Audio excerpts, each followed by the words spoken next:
विद्येचं माहेरघर, राज्याची सांस्कृतिक राजधानी, आय-टी हब आणि उद्योग नगरी अशी ओळख असणाऱ्या पुणे शहराची ओळख ही आता ड्रग्सचा अड्डा म्हणून होत चालली आहे.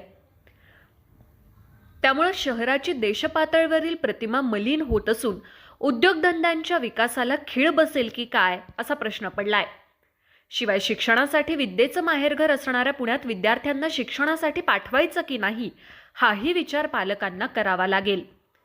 पुण्यातील ललित पाटील ड्रग्ज प्रकरण, कल्याणी नगर येथील पोरसे हिट अँड रन प्रकरण, शिवाय काल परवा झालेलं फर्ग्युसन रस्त्यावरील ड्रग्ज प्रकरण हे सगळे प्रकार झाल्यानंतर सामाजिक सलोखा आणि वाढतं व्यसन या विषयांवर पुणेकरांशी संवाद साधताना पुणे शहर पोलीस आयुक्त अमितेश कुमार यांनी पुणेकरांना हात जोडून विनंती केली आहे की पोलिसांचा अंत पाहू नका.